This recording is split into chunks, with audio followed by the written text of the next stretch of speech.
Hello दोस्तों। आज की कहानी एक ऐसे सोल्जर की है जो एक कमांडर के घर पर रसोई का काम करता है। जब कमांडर को बड़े ऑपरेशन के लिए घर से दूर जाना पड़ता है तो कमांडर की पत्नी और वो दोनों मिलकर करते हैं ऐसे ऐसे कांड जो देखेंगे आज की इस कहानी में। कहानी की शुरुआत में हम एक जवान को देखते हैं जिसका नाम मुआंग होता है। मुआंग को अभी अभी कमांडर के घर पर उनका पर्सनल रसोइया नियुक्त किया है। मुआंग उसके सारे काम पूरी ईमानदारी से करने लगता है। उसके काम से कमांडर खुश होकर उसे नौकरी में प्रमोशन देंगे। इसके लिए वो जी तोड़ कर मेहनत करता है, जैसे कि कपड़े धोना, जूते पॉलिश करना और तो और कमांडर के अंडरगारमेंट्स का प्रेस करना। कमांडर बहुत ही स्ट्रिक्ट होता है, इसलिए मुआंग को उनसे बहुत ही डर लगता है। फिर हम देखते हैं कि मुआंग गार्डन में काम कर रहा होता है तो कमांडर की वाइफ सू उसे चुप कर देख रही होती है। एक दिन रात में कमांडर और उसकी पत्नी सू डिनर कर रहे होते हैं तो कमांडर सू को बताता है उसे काम के सिलसिले में 1 महीने के लिए बाहर जाना है। दूसरे दिन मुआंग काम कर रहा होता है तो सू एक चीज को नीचे गिरा देती है। मुआंग उस चीज को उठाने के लिए दौड़ता हुआ आता है, लेकिन सू उसे तुरंत उठा लेती है और मुआंग से कहती है कि ये चीज तुम्हें उसकी जगह पर न मिली तो समझ जाना कि मुझे तुमसे कुछ जरूरी काम है और तुरंत ऊपर आ जाना। फिर हम देखते हैं मुआंग जब बाहर के काम खत्म करके आता है तो उसे वो चीज उस जगह पर नहीं दिखती, तो वो तुरंत ऊपर जाने लगता है। लेकिन ऊपर जाते वक्त उसे बहुत ही डर लगता है क्योंकि कमांडर ने उसे ऊपर जाने के लिए सख्त मना किया था। फिर वो हिम्मत जुटाकर ऊपर जाता है। जब वो कमरे में जाता है तो वो देखता है कि सू बेड पर छोटे कपड़े पहनकर बैठी है।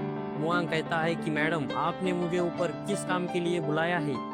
तो सू उसे कहती है कि मुझे मैडम कहकर मत बुलाओ, तुम मुझे अकेले में माय लेडी बुला सकते हो। ये सुनकर मुआंग के पसीने छूटते हैं। सू उससे पूछती है कि तुम तुम्हारे पत्नी से कितना प्यार करते हो?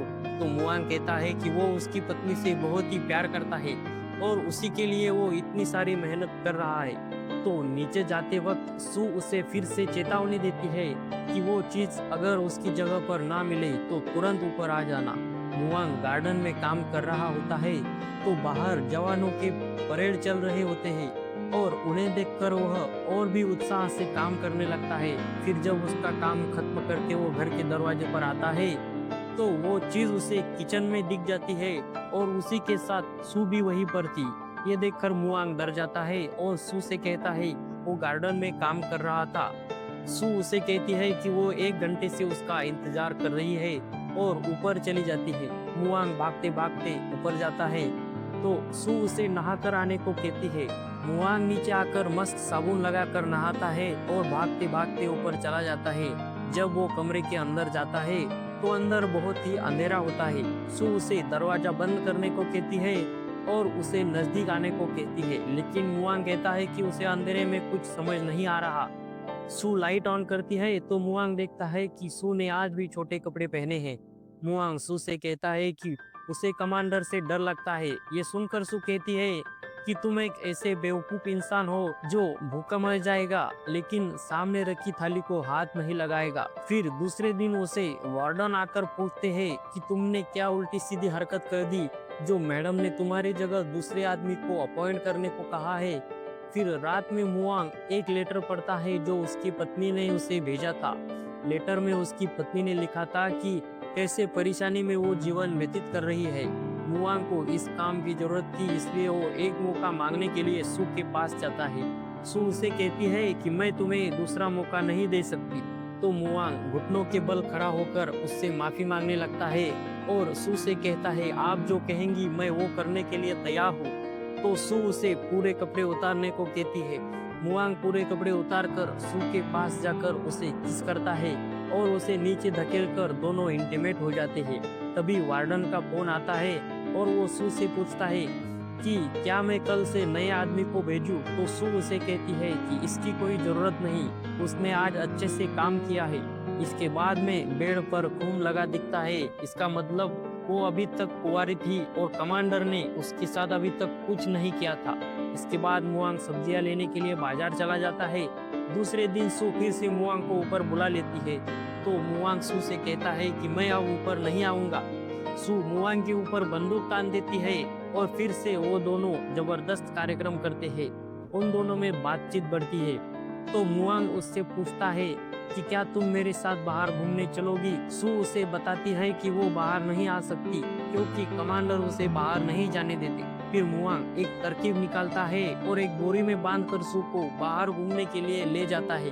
बाहर जाकर वो दोनों घूमते हैं और दोनों मिलकर बहुत ही एंजॉय करते हैं। फिर एक दिन दोनों खाना खा रहे होते हैं तो मुआंग सू से पूछता है कि तुमने इतने बड़े उम्र वाले आदमी से कैसे शादी कर ली। सू उसे बताती है कि वो कमांडर की बहादुरी से इम्प्रेस हो गई थी, लेकिन मुझे शादी करने के बाद पता चला कि वो बाहर से ही मर्द है। जब वो दोनों एंजॉय कर रहे होते हैं तो वार्डन उन्हें बाहर से देख लेता है। उसे समझ आ जाता है कि उन दोनों में चक्कर चल रहा है। दूसरे दिन मुआंग जब बाहर आता है तो उसके साथ के सभी जवान इमरजेंसी लगने के कारण ट्रेनिंग को गए थे और कमांडर भी इमरजेंसी लगने के कारण अब जल्दी घर नहीं आने वाला था। वो जल्दी से जाकर बाजार से पूरे 1 महीने का सामान ले आता है और वापस आने के बाद दोनों फिर से कांड करते हैं। वो दोनों पूरा 1 महीना घर के अंदर बंद रहते हैं और पूरे महीना भर लगातार कार्यक्रम करते रहते हैं। इसके बाद सू मुआंग से कहते हैं कि शायद वो प्रेग्नेंट है। ये बात सुनकर मुआंग डर जाता है, लेकिन सू उसे कहती है कि तुम डरो मत, मैं सब संभाल लूंगी।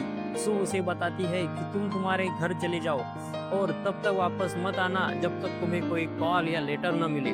दूसरे दिन सू मुआंग को कुछ पैसे देकर वहां से घर भेज देती है। रास्ते में उन्हें कमांडर की गाड़ी घर आते दिखाई देती है। जब वो घर पे आता है तो उसकी पत्नी उसे कहती है, तुम्हें क्या हुआ है?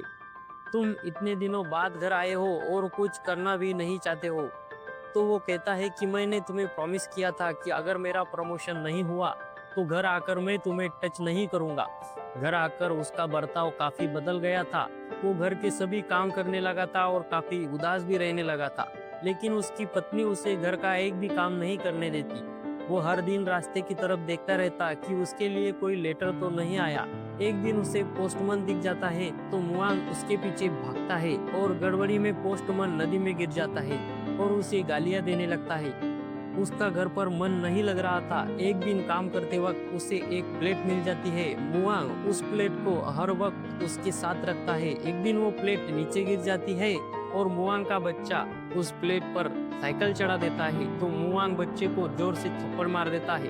ये देखकर उसकी पत्नी भागते हुए आकर बच्चे को उठाती है और मुआंग के पिता के पास जाकर उन्हें उसके बर्ताव के बारे में बताती है। मुआंग के पिता उसे कहते हैं कि तुम्हारी छुट्टियां खत्म हो गई हो तो तुम काम पे चले जाओ। तभी मुआंग के पत्नी के पिता भी वहाँ एक लेटर हाथ में लेकर आते हैं और उसे कहते हैं कि मैं पागल था कि मैंने मेरी बेटी की शादी तुमसे की, और गुस्सा होकर वहाँ से चले जाते हैं। फिर मुआंग वापस बेस में चला आता है तो वहाँ के हालात उसे कुछ ठीक दिखाई नहीं देते। तो एक सोल्जर उसे बताता है कि हमारे डिवीजन को बंद करने का ऑर्डर मिली है और वो कहता है कि गलती से भी कमांडर के घर के आसपास मत घूमना। तभी वार्डन वहाँ आता है और मुआंग से कहता है कि तुम्हें नए ऑर्डर मिले हैं और तुम शहर के सबसे बड़े इलेक्ट्रिक प्लांट मैनेजर के पद पर चुने गए हो।